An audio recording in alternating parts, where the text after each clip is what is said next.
After 5 months of gridiron battles and results that go beyond your wildest dreams, we've reached the final week of the NFL season.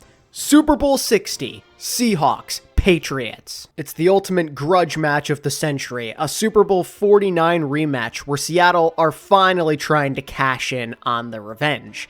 Can they do it? Or will the Patriots make a brand new empire? Let's break this down with a preview and my predictions for Super Bowl 60. I went 1-1 in the conference championships last week with my predictions, giving me my first official loss of the playoff season with predictions. I'm going to try and end this on a high note with this final matchup, which definitely is not an easy one to judge. On the surface, without going too far into it, Seattle probably feel like the better team in most people's eyes. Vegas backs that up. They have Seattle as 4.5-point favorites as it currently stands. They're definitely more battle-proven. They beat 2 division rivals in a row to get here, and in general have just had a more difficult road to the playoffs and the Super Bowl compared to the Patriots. You may even say they're a bit more talented as well, but you can't really count out the Patriots here. Even though they've had a very easy path to get here, they've still made use of the situations they were put in, they capitalized, and they have put on a historic defensive display. There's arguments to be made about the caliber of offenses they've played and some of the QB play. It's definitely something you have to consider, but you still got to go out there and deliver and execute, and they certainly have. 2 of those games, they held teams to under 10 points, and no one has even scored 20 on them in these playoffs so far. In this 3-game span, they've recorded 7 turnovers and 14 sacks. That is an insane metric. They have been dominant on that defensive end. When they're able to force that pressure and the ball is put into harm's way, their guys seem prepared to deal with it. They know where to be at the right place at the right time, and you got to tip your hat off to Mike Vrabel for having them prepared. This Pats defense is a problem. They've got a bunch of heavy hitters at every single level. It starts up front where, again, they've been really dangerous. They're led by Harold Landry, Milton Williams, amongst others. There are some absolute dogs on that defensive front, and they have made every single quarterback's life so far in the postseason a nightmare. And that very well could happen against Seattle as well. And if we're being honest, the Seahawks haven't faced a challenge quite like this when it comes to that offense versus defense matchup. The 49ers have a below-average defense that's extremely banged up,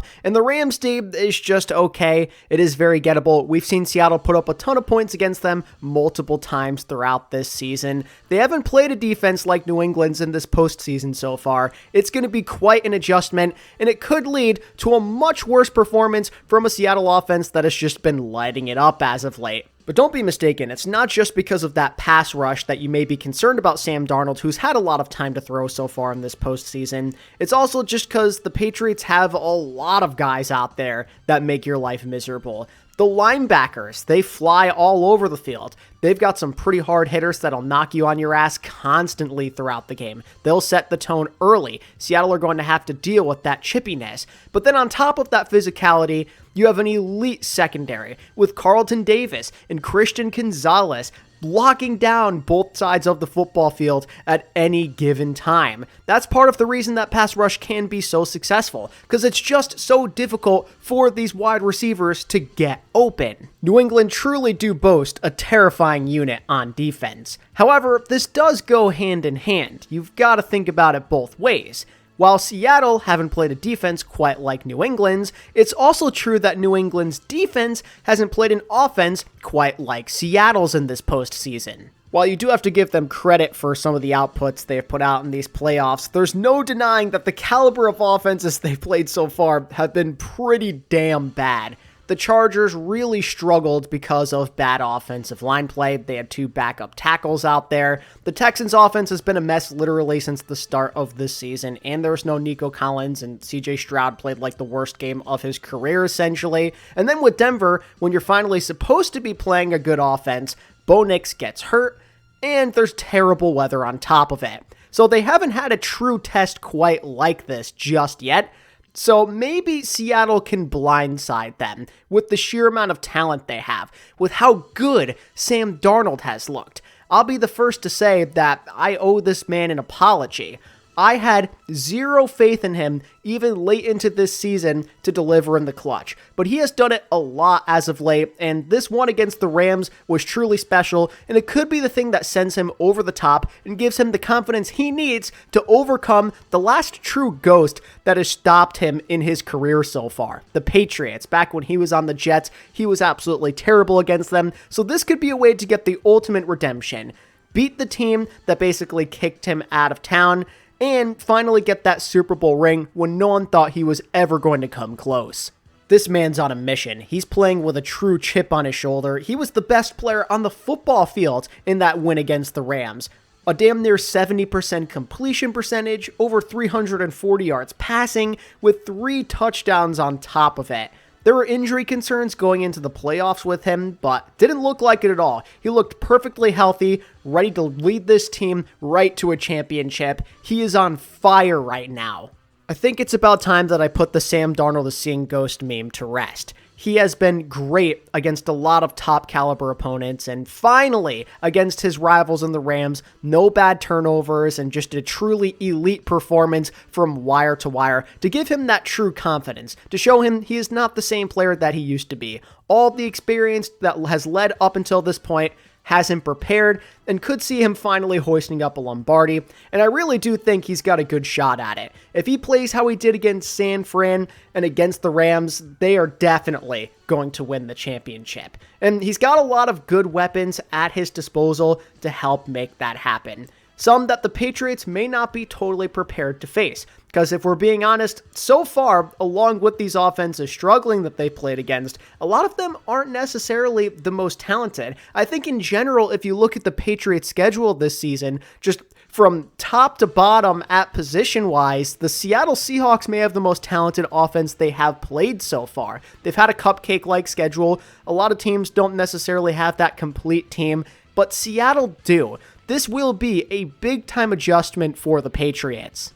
New England have a lot of bases that have to be covered. It starts with a strong run game, something they just haven't ran into in this postseason so far. Kenneth Walker has been a monster. Even without Zach Charbonnet, he has picked up the slack. He's picked up his duties, and he looks like he's back in prime form after, honestly, not looking that great for the last season and a half. He's been running hard. He's been making a big difference both in the pass and the running game. This guy is going to be a problem, and if you focus too much on him, there's Jackson Smith-Njigba, maybe the best wide receiver in the NFL right now, there to absolutely torch you. And if you focus on him too much, even though he's not in his prime anymore, the ever so reliable veteran Cooper Kupp can always get open to help get that first down. But don't get it twisted. If it's not working, if someone's not open, Sam Darnold usually isn't forcing it, at least late into this season. He's been pretty smart with protecting the football and just spreading the ball around. There's not a lot of ego on this offense.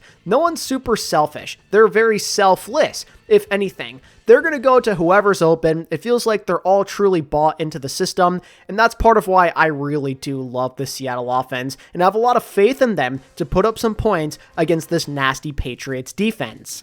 And while I don't necessarily think it's the best offensive line in the league or anything, Seattle have been pretty solid at giving Sam Darnold time to throw. You definitely noticed it against the Rams and San Fran, but to put a number on it, so far, including the postseason, they've only given up 32 sacks as a team, whereas the Patriots have given up 63.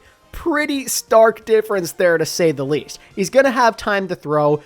His big playmakers are going to get open. We'll have to see if the Patriots can throw some different and interesting looks his way to try and throw off the timing and the rhythm. If there's anyone that can do it, it's probably them. But again, I do think this will be their greatest challenge so far. They've been spoiled by playing some really bad offenses with some very notable flaws, but Seattle may not have that, especially if Sam Darnold is playing the way he is right now. This chess match between the Seattle offense and the New England defense is going to be very fun to watch, but it may not be the biggest decider in this matchup. To me, it more so comes down to the inverse. The Patriots offense versus the Seattle defense. I think this is a bit more interesting when it comes to outcome, because I feel if the Patriots do their thing on defense, that it's going to come down to Drake May. who generally hasn't looked very great in these playoffs so far, if we're being honest. He's played some good defenses, yeah, but he's about to play another one, that much is for sure.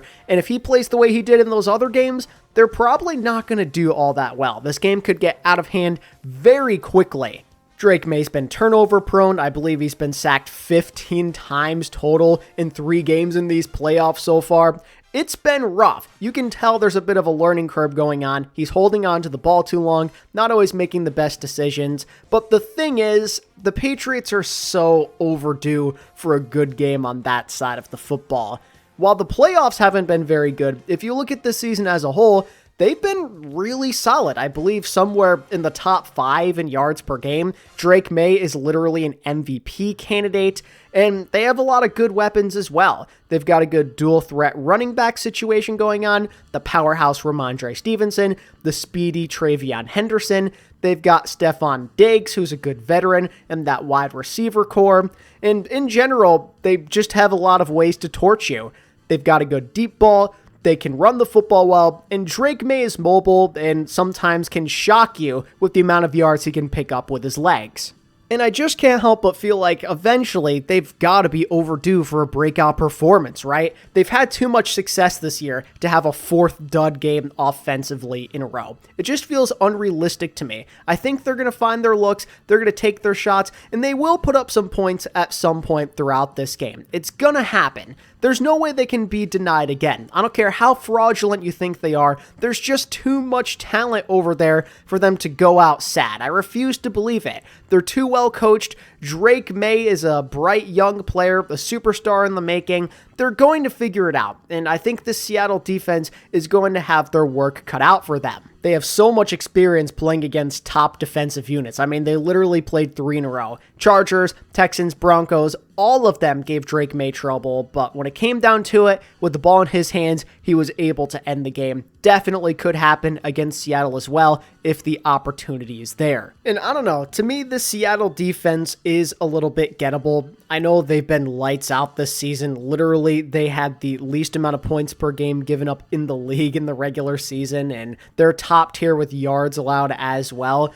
But we've seen the Rams drop like 27 plus multiple times. The Buccaneers dropped 38 points on them one time as well. If you develop a good enough game plan, they are gettable. But it's not going to be easy because that Seattle defense certainly has a lot of playmakers. The numbers won't jump out at you up front with the sacks. No one's getting double digits on that team. But they do have a lot of guys who are going to make your life very problematic. It starts with the interior, the defensive tackle play. Byron Murphy and Leonard Williams both got 7 sacks apiece this season. They're going to generate a ton of interior pressure, and that's the absolute worst to deal with if you're a quarterback. There's nothing worse than that interior pressure. That's the most difficult to throw against, and they have 2 really good guys up there against a, honestly, not great Patriots offensive line. Drake May doesn't do well against the pressure. A lot of the time he holds on to the ball too long, or he doesn't even sense it, leading to fumbles. And that's not even including the potential off the edge as well, with a guy like DeMarcus Lawrence, a veteran who's been in this league for a long time, finally going to the Super Bowl. He could have a lights-out game. He could bully the likes of Will Campbell out there, who has really struggled since coming back from injury. The Seattle D-line hasn't had a lot of insanely crazy games sacks-wise, but this could definitely be one of them. There's a lot of opportunities knowing that they're playing against that weak Patriots offensive line. Additionally, their secondary is solid. They don't have the pop or the big names of the Legion of Boom, let's say, but they've got a good head on their shoulders. They're very fundamentally sound with the way they play football. They've got some good cornerback play with some young guys in Reek Woolen and Devon Witherspoon, but then you've got solid safeties over the top. Former New York Giant Julian Love, the rookie Nick Emenwari's been solid, and Kobe Bryant as well has 4 interceptions. This Seattle secondary is not to be trifled with, definitely on the underrated side. Honestly, it's more stress and nightmare fuel if you're a Pats fan here. They're at the level of a Houston, of a Denver, or an LA Chargers defensively. It's going to be another battle, war of attrition, where you have to earn every single inch against a stingy unit. How will they go about navigating that? I'm not exactly sure. Again, I'd like to think with how bad things have been with them offensively as of late, that they're in for a better performance. It's just a matter of if it'll be enough. If the margin is large enough to the point where they'll actually be in a position to win this football game. Drake May's got to do enough early on to make sure this game doesn't get ugly. He's very capable of doing so, but there definitely is some worry in the back of my mind knowing how he's done in this postseason so far. He has not been good, straight up. He's had a couple of good plays here and there, but generally, if you look at his consistency, it just has not been there. The pressure has gotten to him. The lights have been very bright. It's just that Pat's defense has been historically good. That's my concern. If they aren't able to this time, I get the feeling this game could end up being very, very one-sided. I'd like to think with how the season has gone, with how there's been a lot of close games, that won't be the case, but you never know. We could have all those great games leading up to a letdown in the end. But that's essentially the groundwork laid out for both sides here. They both have two fresh, new, young quarterbacks who have never been to the Super Bowl before. Two familiar franchises, yes, but that's basically the extent. None of these guys have really competed at this point before. A lot of inexperience on both sides. Two strong defenses. Two MVP caliber quarterbacks at their best. This could be an absolute movie. The question on everyone's mind, though, is who's going to win this thing? I thought about this one for a bit, but in the end, I'm going with Seattle to win the Super Bowl. Generally, I just think they're the better football team. I think they have more going on. They're a bit more experienced, and I trust their level of offense a lot more right now. The quarterback play's just been stronger throughout this postseason. As much as I love Drake May and respect him, he just hasn't shown me much of anything in these playoffs. He's really struggled against top defensive units. He's going up against another one right here. I'm nervous he won't be sensing the pressure, and eventually this Seattle team is going to pull away. That Pats defense is going to keep them in it, but I think by the fourth quarter, there's a chance that Seattle end up with a double-digit lead. I really do. I think this Pats team has been spoiled by an easy schedule. As much as I appreciate the talent and the coaching they have, there's no denying that they are way less battle-tested than the Seahawks, who had a much more difficult path to this Super Bowl appearance, both in the playoffs and in the regular season. They played some much more difficult opponents. They've dealt with more adversity. I think they're more mentally built for this type of matchup. I think they're a tougher team with more talent, and I think their quarterback play is going to be better in this one. I'm going all in on Sam Darnold to complete his redemption arc. He wins Super Bowl MVP, and the Seahawks make sure that the evil empire does not return just yet. I don't know, I just feel like all the indicators suggest that this should be a Seattle game. Between being more tested and having an O-line that I think can at least somewhat stand up to that Patriots pass rush, it's going to lead to a situation where that Pats defense can't totally take over the game, and that'll be the difference, especially if Drake May can't get it going completely. I think he will play a little bit better than he has recently, but I don't know how much, and I think that's my main issue that is making me not want to trust him. That Pats offensive line has been horrible, both with the interior protection and especially on the outside. It has been a major problem, and there's too many guys, too many vets that are hungry to win that Super Bowl. Leonard Williams to Marcus Lawrence, they're going to be a problem in this one. I think Drake May is going to be under a lot more duress than Sam Darnold is if you look at this game as a whole, and that'll be the difference. Just please, for the love of God, don't pass the ball at the 1-yard line. But yeah, I think on that note, that's where I'm going to end it. Those are my predictions for Super Bowl 60. Let me know who you've got winning down in the comments below. And if you got any bets on this game, I'd love to hear them. And if you enjoyed the video and you want more NFL content just like this, I'd appreciate it if you could leave a like and subscribe to the channel.